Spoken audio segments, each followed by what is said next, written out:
Hello guys, and welcome to Prep House. My name is Pravesh, and I am the curator of this series called Superset Sociology. और हम जो बात कर रहे थे, we are talking about the paper 1 of Sociology UPSC optional mains का. और paper 1 में हम जो बात कर रहे थे, the unit was Sociology the discipline, and our current new topic will be emergence of sociology. हमने ये अभी तक ये डिस्कस कर चुके हैं हम कि सोशलॉजी बेसिकली जो किस बैकग्राउंड में उसका एक छोटा डेवलपमेंट हमें देखने को मिलता है कि यूरोप में क्या क्या सिचुएशंस हो रही थी, हमने ये सारी चीजें देखी. उसके पहले वाला जो हमारा यूनिट था, यानी जो था सब जो टॉपिक था, उसमें हमने डिस्कस किया था कि कुछ डेफिनेशंस देखी थी हमने सोसाइटी की, नेचर ऑफ सोसाइटी, और डेफिनेशन देखी थी सोशोलॉजी की, और हमने कल्चर की डेफिनेशन वगैरह देखी थी उसमें. ये सब हमने किया था. और जो हमारा जो लास्ट वाला जो यूनिट था, उसमें हमने जो डिस्कस किया था, उसमें हमने बात करी थी कि भाई जो आपका जो सोशल चेंजेस यूरोप में घटित हुए, उसका क्या इम्पैक्ट पड़ता है. That led to the rise of emergence of that led to the rise of sociology basically. ठीक है, अभी हम जो राइज हुआ है, जिसे हम इमरजेंस कहते हैं, हम यहाँ पे उसकी बात करेंगे. और ये टॉपिक हमारा इसलिए है emergence of sociology. Okay, notes का नंबर आपका रहेगा P1 U1 T3, जो कि आप डाउनलोड कर सकते हैं @prephouse_edu फ्रॉम टेलीग्राम. आप ये सर्च करिए, वहां पे आपको नोट्स मिल जाएंगे. And I would again ask you to subscribe to this channel. इससे मेरी बहुत मदद होती है. आपको भी ये सारे वीडियो शॉर्ट फॉर्म में पूरा का पूरा सोशलॉजी ऑप्शन मिलने वाला है, तो आप प्लीज मेरा समर्थन करिए इसमें और सब्सक्राइब करिए चैनल को. With this let us just start कि हम क्या बातें करने वाले हैं. हम बात करने वाले हैं यहाँ पे इमरजेंस की, जिसमें हम कुछ टॉपिक्स डिस्कस करेंगे. टोटल यहाँ पे मैं 9 हेडिंग्स यूज करूंगा, और 9 हेडिंग्स के अंदर हम ये टॉपिक्स डिस्कस करेंगे इमरजेंस किस तरीके से होता है. यहाँ पे हम बात करेंगे कि एक नए डिसिप्लिन की हमें जरूरत क्यों पड़ी. Why was sociology basically needed. Intellectual conditions क्या थी इमरजेंस में, क्या मदद करी इंटेलेक्चुअल कंडीशंस, यहाँ की पॉलिटिकल कंडीशंस, जो पॉलिटिक्स पे क्या क्या चेंज आए वो सब. इकोनॉमिक कंडीशंस क्या क्या रही, आर्थिक हालत क्या थी समाज की, लोगों की, कि उसने पुश किया कि लोग समाज में चेंज की तरफ आगे बढ़े, और चेंज की वजह से ही हमें फिर इमरजेंस देखने को मिलता है सोशोलॉजी का. सोशल कंडीशंस किस तरीके की थी, क्लास डिवीजन, उसके बाद अमीरी गरीबी, ये सारी चीजें हमें देखने को मिलती है. फिर हम यहाँ पे एक और चीज देखेंगे, TB Bottomore's intellectual antecedents of sociology. Basically define करते हैं सोशोलॉजी को कि हम सोशोलॉजी की स्टडी जो है वो इंटेलेक्चुअली किस तरीके से कर सकते हैं, एंटीसीडेंट्स क्या क्या हैं इनके. ओके, एक टॉपिक रहेगा हमारा founding fathers of sociology as a subject. जो डेवलप हुआ sociology as a subject, emergence of sociology, उसके फाउंडिंग फादर्स कौन थे, किन लोगों ने ये आइडिया सजेस्ट किया कि ऐसा एक टॉपिक होना चाहिए. इसकी अभी तक हमने बात नहीं करी है, वो हम बात इस टॉपिक में करेंगे. और फिर हम देखेंगे कि सोशोलॉजी का इमरजेंस हमने यूरोप में तो देख लिया, हम यूनाइटेड स्टेट्स में भी देखेंगे. यूनाइटेड स्टेट्स का व्यू थोड़ा अलग है. यूरोप जहां तक जितनी फैमिली की तरफ डायरेक्शन में जाता है, यूनाइटेड स्टेट उतना ही इंडिविजुअलिज्म की तरफ जाता है. वहाँ के और यहाँ के वैल्यूज बहुत डिफरेंट है, और उन्हीं डिफरेंस की हम बात करेंगे इसमें कि किस तरह यूनाइटेड स्टेट्स में भी इमरजेंस होता है सोशोलॉजी का. और एक हम टॉपिक देखेंगे कि इंडिया में क्यों जन्म नहीं हुआ. जब हम अपने आप, हमारा देश इतना महान है, हम बात करते हैं, हमारे सब सारी चीज़ें लिखी हुई हैं वेदों में, पुराणों में, ये सारी चीज़ें हैं, इतने सारे रिलीजन्स हैं जो इतने समय से हारमनी में रह रहे हैं इस देश में. हमारे यहाँ पे सोशोलॉजी का इमरजेंस क्यों नहीं होता है, भारत जैसे देश में जहाँ पे इतनी सारी डॉक्ट्रिन्स, आइडियोलॉजीज और ये सारी चीज़ें हैं, फिलोसफीज हैं, वहाँ पे हमें सोशोलॉजी का इमरजेंस नहीं मिलता. और हमें एक रैटल्ड, पूरी तरह से डिस्ट्रॉयड, लगभग केओटिक सोसाइटी जो यूरोप थी, वहाँ पे हमें इसका जो है इमरजेंस देखने को मिलता है सोशोलॉजी का. वो भी हम चीज़ें यहाँ देखेंगे. ओके गाइस, तो अब हम शुरू करते हैं यहाँ पे अपना जो टॉपिक है यहाँ का, why was a new discipline needed, और why was sociology basically needed. आपको ये लेक्चर मिल जाएगा यूट्यूब पे बाय द नेम L#1131. ये आपको सर्च करना पड़ेगा और आपको ये लेक्चर मिल जाएगा. ठीक है, तो हम शुरू करते हैं. हमें क्या कहानी पता है कि यूरोप में बहुत सारे अपहीवल्स हुए, हमने ये चीज देख ली. डार्क एजेस से लेके अगर हम पूरा नीचे तक आए, जहां तक हमारा जो फ्लो मैंने कहा था कि इंडस्ट्रियल रिवॉल्यूशन तक का फ्लो है, उसमें बहुत सारी चीजें घटित होती है. Renaissance, enlightenment, commercial revolution, scientific revolution, okay, French revolution, फिर आप बहुत सारी आपको ये सारी चीज़ें देखने को मिलती हैं। उसकी वजह से जो चेंजेस आते हैं, क्या-क्या चेंजेस आते हैं कि intellectual change, political change, economic, social transformations, ये सब हमें देखने को मिलते हैं यूरोप में। और ये जो है फाइनली हमने देखा था कि किस तरीके से ये मॉडर्निटी को जो पुश होता है मॉडर्निटी का यूरोपियन सोसाइटी में, वो हमें देखने को मिलता है इन चेंजेस की वजह से। मोस्ट स्पेसिफिकली और particularly I will talk about in this के modern industrial society directly came from the industrial revolution. जो उस समय जो इतने chaotic चेंजेस हुए, स्लम्स का फॉर्मेशन, खराब सड़कें, sanitation issue, health issue, crime और ना जाने क्या क्या, उस वजह से एक मॉडर्न इंडस्ट्रियल सोसाइटी का डेवलपमेंट होता है। एक नई क्लासेस इमर्ज होती है, जिस तरीके जैसे हम बोल सकते हैं कि जो क्लासेस है आपकी, मिडिल क्लास का एक नया इमर्जेंस होता है, बोर्जुआ और प्रोलेटारिएट का डिफरेंशिएशन हमें देखने को मिलता है। काफ़ी चीज़ें हमें यहाँ पे इमर्ज होते हुए दिखती है। ये सारी चीज़ें मिलके बनाती हैं आपकी मॉडर्निटी। एक नया नूतन समय आ जाता है समाज में। Ideas, approaches, economy, everything changes, way of life changes.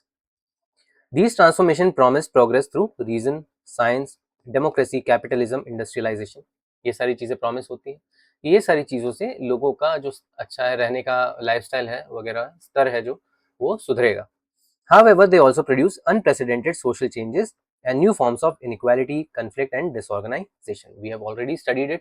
किस तरीके से समस्याएं हमें देखने को मिलती हैं, अमीरी गरीबी, फिर आपको ये देखने को मिलता है कि कुछ लोगों के हैव्स एंड हैव नॉट्स की बात करते हैं हम, बोर्जुआ एंड प्रोलेटारिएट, कैपिटलिज्म किस तरीके से एक्सप्लॉइट करता है लेबर को, changes in mode of production, ठीक है, means of production, factors of production, ये सारी चीज़ें भी हम देखें, हम ये हमने बात करी थी, ये पूरी चीज़ें बात करेंगे कार्ल मार्क्स का जब हम पढ़ेंगे उसमें।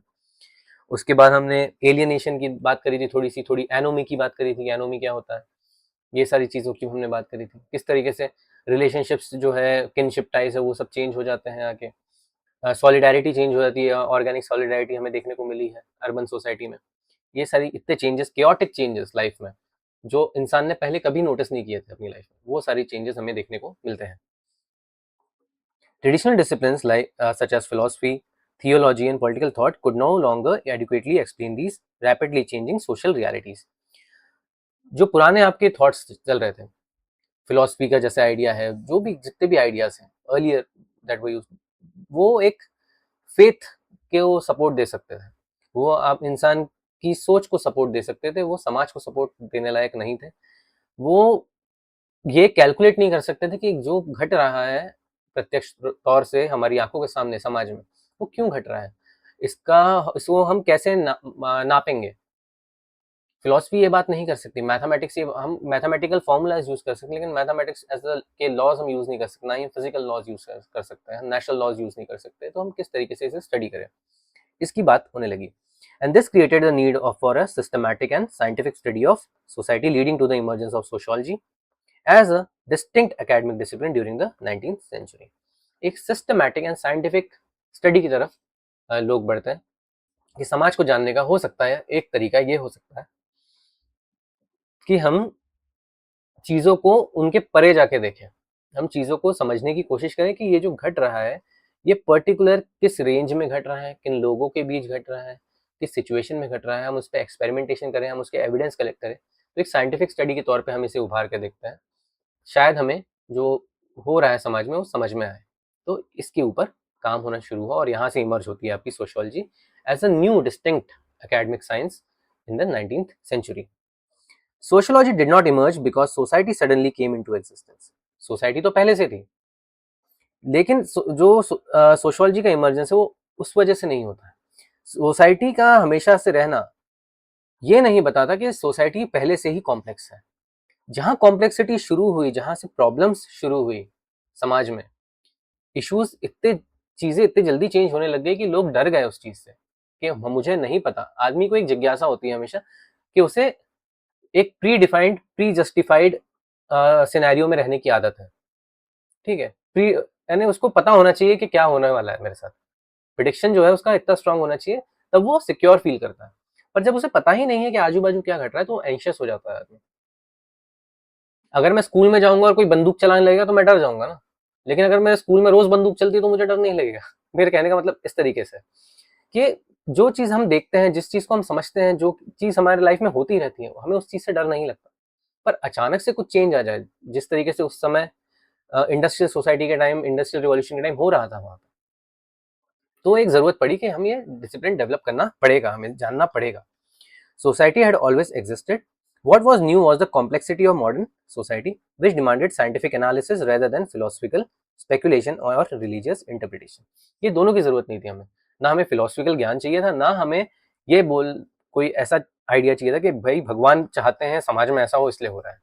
तो अगर भगवान चाहते थे तो आज से 2000 साल पहले क्यों नहीं हुआ, आज क्यों हो रहा है ये? मेरे पिताजी के समय ये समस्या नहीं थी, लेकिन मेरे समय ये समस्या क्यों है? और मेरे बच्चों के समय कुछ और समस्या क्यों होगी? हर जनरेशन के साथ प्रॉब्लम्स चेंज हो जाती है, ये तो आपने देखा ही होगा। तो ऐसा क्यों हो रहा है? मतलब एक फौरी तौर पे हम ये बोलेंगे ना कि छोटे छोटे इसमें कम समय के अंदर कुछ कुछ बहुत बड़े बड़े बदलाव हो रहे हैं, तो उसको कैसे कैलकुलेट करेंगे? तो इसलिए ये हम दोनों चीजों से, फिलोसफिकल थॉट से भी और रिलीजियस जो आपका डिस्क्रिप्शन है इन प्रॉब्लम्स का, उनसे दोनों से दूर होके साइंस की तरफ बढ़े, इस साइंस से पता लगाने की कोशिश करते हैं कि क्या हो रहा है। Why did sociology emerge only in the 19th century despite human society existing for thousands of years? That's a very big question. 19वीं शताब्दी में ही क्यों आया? तो human society existed since ancient times, but sociology emerged as distinct discipline only in the 19th century. The rapid transformation of the European society created new social realities that could no longer be adequately explained through philosophy, religion and common sense. Same बात है, बस अलग words में लिखा है. This created a need for systematic and scientific study of society. Why was a new discipline needed? हम बाकी के जो मैंने जैसे बताया, हम क्यों तब भी अगर मान लीजिए कि हम उन आइडियाज के ऊपर क्यों रिलाय नहीं करते कि भैया वेदों में ये लिखा है या कुरान में ये लिखा है, तो इसी वजह से समाज में ये हो रहा होगा। हमको एक नया साइंस क्यों बनाना पड़ा? तो modernity transformed almost every aspect of social life. क्या क्या सोशल चेंजेस देखने को मिले हमें? रैपिड अर्बनाइजेशन देखने को मिला, इंडस्ट्रियल सिटीज का ग्रोथ देखने को मिला, emergence of new social classes, ठीक है, जैसे मिडिल क्लास, बोर्जुआजी, प्रोलेटारिएट, ये आए। चेंजिंग फैमिली स्ट्रक्चर, माइग्रेशन का, गांव से शहर की तरफ माइग्रेट किए लोग। फैमिली स्ट्रक्चर में चेंज आया, जॉइंट्स फैमिली से लेके आपका न्यूक्लियर फैमिली या सिंगल पर्सन फैमिली तक आ गई। वीकनिंग ऑफ ट्रेडिशनल इंस्टीट्यूशन, शादी का इंस्टीट्यूशन चेंज हो गया, डिवोर्सेस बढ़ने लगे, ठीक है, single parent, single mother, single father, okay, ये वाले इश्यूज हो गए। फिर आपका और भी नए नए, जैसे कोर्ट मैरिज का marriage issues, intercaste religion, intercaste marriage, inter religion, interfaith marriage, this type के शादियां बढ़ने लगी। फिर होमोसेक्सुअलिटी, बहुत सारे क्वेश्चंस हमें देखने को मिलते हैं। और फिर रिलीजन के ऊपर क्वेश्चन उठाना, और भी हमें समाज में जैसे और चीज़ें मिलती है कि एक सेकुलर एजुकेशन की तरफ समाज बढ़ने लगा, ठीक है, डेमोक्रेसी की मांग तेज हो गई पूरे समाज में। डेमोक्रेसी के साथ फिर आपके rights, fundamental rights, civil rights, human rights की बात उठने लगी, वुमेन्स राइट्स, फेमिनिज्म की बात उठने लगी। ये सारी चीज़ें इतनी तुरंत जल्दी जल्दी चेंजेस आए बहुत सारे। Rise of individualism and secularism, ठीक है। फर्डिनेंड टॉयनी है जो एक बहुत बड़े थिंकर है, ये इसको क्या बताते हैं, he later explain this transition through the shift from Gemeinschaft community से गजलशेफ्ट सोसाइटी की तरफ। ये हम बात पहले भी कर चुके हैं, स्मॉल ट्रेडिशन बिग ट्रेडिशन, ठीक है, small small country big country, small site big site, ठीक है, हम ये चीजें रिलेट कर चुके हैं। तो कोई भी चीज अगर ऑर्गेनिकली डेवलप हो रही है, it's a gym in shaft and it's a small system, but when it is laid out by rules and traditions and expectations and a lot more things and a lot of people follow that particular thing, then it's a jizzle shaft and it's a big thing. तो किस तरह एक छोटे situation से, community से उठ के हम एक बड़ी सिचुएशन जो कि एक अर्बनाइजेशन, एक अर्बन टाउन है, उसकी तरफ जो शिफ्ट हमें देखने को मिला, उसकी वजह से सोशोलॉजी का डेवलपमेंट होता है। इकोनॉमिक चेंजेस आए कुछ, कैपिटलिज्म, फैक्ट्री प्रोडक्शन, ठीक है, land based wealth, industrial capital, ये हम पूरा पढ़ेंगे अलग से, ठीक है। Growth of labour exploitation and economic inequality, ये सब भी हमें देखने को मिलता है। कार्ल मार्क्स इसमें बहुत अच्छा काम करते हैं, अग्रणी है, पायनियर है इस टाइप की थ्योरी के, जिसे हम कन्फ्लिक्ट थ्योरी कहते हैं, कि लड़ाई है लोगों में जिनके पास सामान है और जिनके पास सामान नहीं है। He viewed capitalism as a system based on class conflict and exploitation, while Max Weber, ये हमारे बात करते हैं कि ब्यूरोक्रेसी की, ठीक है, फिर आपके सोशल एक्शन की, मैक्स वेबर ये वाली बातें करते हैं। Linked its growth to rational economic organisation. Rational economic organisation is basically bureaucracy.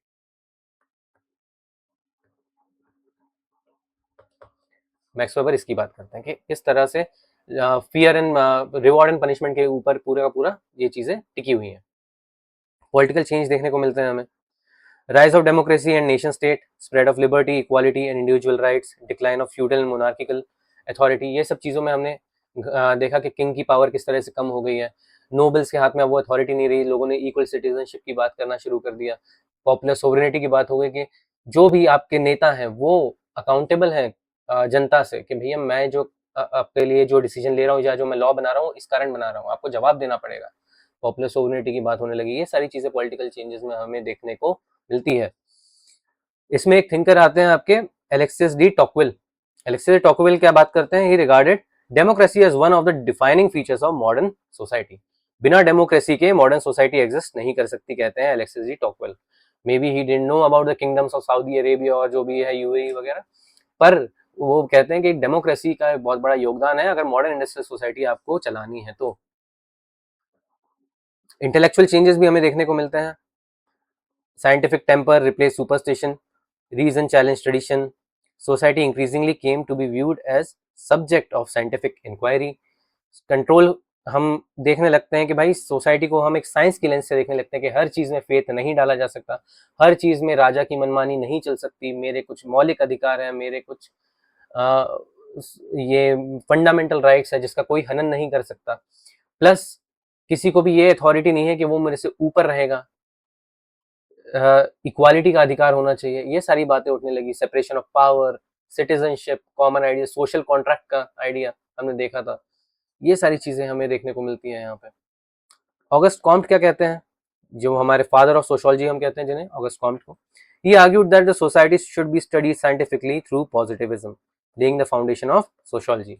Positivism, I already told you, it is the way to see something scientifically by the way we see natural sciences. जिस तरह natural science को study किया जाता है, chemistry, biology, physics को, mathematics को, उसी तरह अगर हम किसी भी चीज में वही अप्रोच लगाएंगे तो हम उसे पॉजिटिविज्म कहते हैं।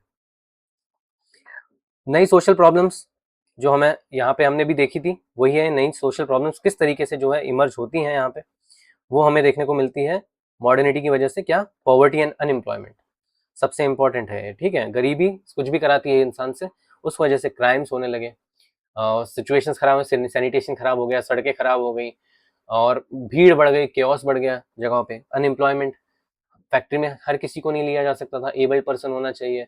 फिर उसके बाद आप इतना समय दे पाए फैक्ट्री में, उस समय 16-16, 17-17 घंटे काम करना पड़ता था फैक्ट्रीज में। ओवर क्राउडेड स्लम्स हो गए थे क्योंकि माइग्रेशन हो रहा था इतनी स्पीड से। लेबर एक्सप्लॉयटेशन हो रहा था क्योंकि कोई भी आदमी काम करने को तैयार था तो कैपिटलिस्ट जो थे वो एक्सप्लॉइट कर रहे थे कि हम तुम्हें कम से कम वेच देंगे, अगर तुम नहीं करोगे तो कोई और कर लेगा, तो करना तो पड़ेगा तुम्हें। क्राइम एंड सोशल और डिसऑर्डर हो रहा था, इसी वजह से लोग अफोर्ड नहीं कर पा रहे थे, इन्फ्लेशन स्काई हाई था, एलियनेशन होने लगा लोगों में। मैंने एक स्क्रू का एग्जांपल दिया था कि किस तरीके से अगर आप एक गाड़ी में स्क्रू लगा रहे हो, आप वो सिर्फ आपका काम उतना स्क्रू लगाना ही है, आप वो गाड़ी ओन नहीं कर सकते। You were put away from the equation कि तुम कभी वो चीज तुम्हारी होगी जो कि तुम बना रहे हो, जो भी तुम्हारा काम होगा लेबर का, जो भी तुम लेबर कर रहे हो उस पर तुम्हारा कोई अधिकार नहीं है। उसको जो अप्रोप्रिएट करेगा वो करेगा कैपिटलिस्ट, जिसने उसमें पूंजी लगाई है, जिसने वो पुर्जे खरीद के लाया है, तुमको बस वो पुर्जे जोड़ने हैं, तो तुम्हारा अधिकार नहीं है उस पर। लेकिन जो पुर्जे खरीद के लाया और जिसने तुम्हें पैसे देगा वो पुर्जे जोड़ने के लिए, उसका अधिकार है उस सामान पे। इससे एलियनेशन क्रिएट होता है, एलियनेशन की वजह से आइसोलेशन क्रिएट होता है। आदमी अपना ही बनाया हुआ सामान इस्तेमाल नहीं कर सकता। एक आदमी फरारी की फैक्ट्री में काम कर रहा है लेकिन वो फरारी कार नहीं खरीद पाएगा जिंदगी भर, वो उसका पूरा खानदान नहीं खरीद पाएगा, सारा पैसा जोड़ ले तब भी। तो ये एक इशू है। Weakening of traditional social institution like marriage, like religion, like education, everything changed. Emil Durkheim explained these changes through a concept of anomie. Anomie मतलब normlessness in the society. जब लोगों को पता ही नहीं है कि क्या हो रहा है, क्या घट रहा है और किस तरीके से इस चीज को टैकल करना है, that is anomie. While John Harris argued that sociology emerged as a direct response to social problems created by modernity. ये हम ऑलरेडी डिस्कस कर चुके हैं डेफिनेशन, वही है यहाँ पे जॉन हारिस की। बहुत ही पॉपुलर, बहुत ही इंपॉर्टेंट डेफिनेशन है, आप जरूर इसको याद रखिएगा अगर आप सोशियोलॉजी को इंट्रोड्यूस करवा रहे हैं कभी तो। The emergence of sociology was not an accident, it was a response to the opportunities and contradictions of modern society. जो भी इश्यूज क्रिएट करे मॉडर्न सोसाइटी ने, by its idea, by its way of life, by the way it produced substance, कि भैया चीजें सिर्फ और सिर्फ राजा की कही हुई बातों पे, जमीन के दम पे और या भगवान की ताकत पे, उनके फेथ पे नहीं टिकी रह सकती। हमें एक नजरिया अपनाना पड़ेगा जो कि इन सबसे परे होगा, जो कि कैलकुलेटिव होगा, जो कि अंडरस्टैंडिंग होगा, जो कि ये समझेगा कि छोटी छोटी चीजों में हम गहराई कैसे ढूंढ सकते हैं। मदरहुड में गहराई, वुमेन्स राइट्स में गहराई, ठीक है, पर्सनल राइट्स में गहराई, right over your body, right over the your liberty of expression, इन सब चीज़ों के ऊपर जब लोग समझने लगे कि इसमें गहराई कितनी है, कितने डीप तक हम जा सकते हैं, तब ये सारी चीज़ें इमर्ज होना शुरू होती हैं। Early sociologist sought to understand how society changes, why social problems arises and how social order can be maintained. जो हम फाउंडिंग फादर्स की जब हम बात करेंगे उसमें हम ये चीजें देखेंगे कि वो लोग क्या चाहते थे। वो लोग चाहते थे कि सोसाइटी में बदलाव जो है हम उसको समझ सकें, पहली चीज। दूसरी चीज कि सोशल प्रॉब्लम्स जो आ रहे हैं समाज में इतनी तेजी से जो बढ़ती जा रही हैं, जो मॉडर्निटी के जो इश्यूज बढ़ते जा रहे हैं हमें देखने को मिल रहा है, हमें तो लगा था सब अच्छा अच्छा होगा, पर क्यों ये नए प्रॉब्लम्स क्रिएट हो रहे हैं, दूसरी चीज थी। और तीसरी चीज ये थी कि हम सोसाइटी को क्योस में गिरने से कैसे रोक लें, हम कैसे बचा लें कि ये जो तकलीफें बढ़ती चली जा रही हैं इन्हें कंट्रोल कैसे किया जा सकता है और ऑर्डर कैसे मेंटेन रखा जा सकता है समाज में।